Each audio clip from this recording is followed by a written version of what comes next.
So, do you hear anything to change your mind? Well, we had a good conversation. My message, of course, to the Prime Minister is that people can't afford to pay anymore, that they're tapped out, their grocery bills, their rent is too high after 10 years of excess spending. So I shared my view that we need the government to bring down its inflationary deficits and taxes. I was grateful for the chance to sit down with the Prime Minister. We had a good conversation. He didn't make any commitments, and so I'm looking forward to seeing what he comes up with. You said you hoped he was in listening mode. Did you feel that was the case? I think we both were. We had a good back and forth, and we shared our respective views. I'm not going to report to you anything that he said because that was in the four walls of the room.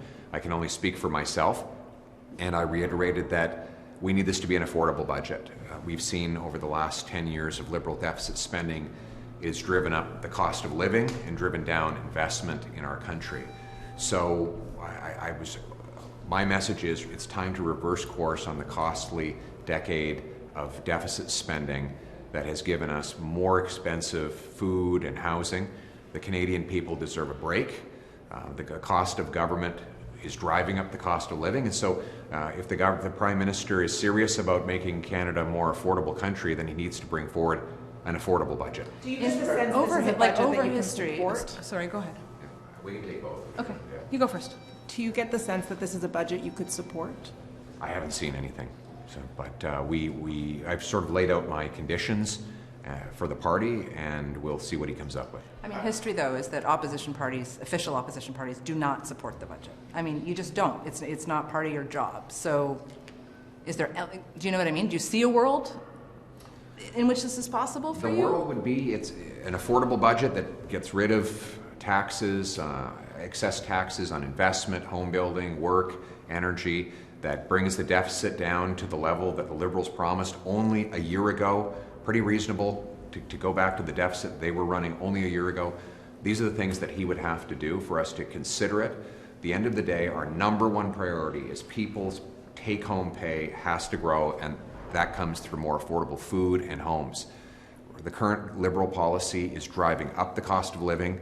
If they sharply reverse that, then they can bring down the cost of living. And that's what I asked for with this meeting with the Prime Minister. Just curious, after meeting with him, what are your impressions as far as where the deficit might go?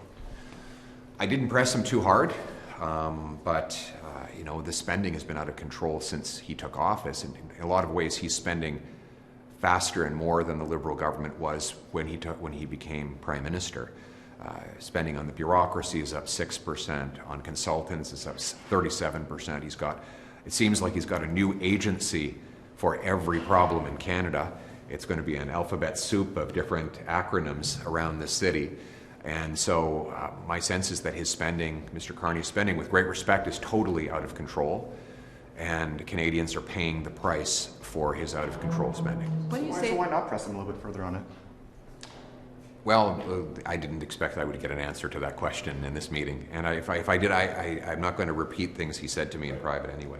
There seems to be like a shift in the narrative where it used to be the job of the government was, in a minority situation, was to convince the opposition to support the budget. And instead it's become, it is the opposition's fault if you don't support the budget. And I just wonder if you could reflect on that tension, like this idea that if Canadians truly do expect, in a minority situation, everybody to work together, then where is it with all your parties to sort of sit down and hammer this out, or who owns that ultimately?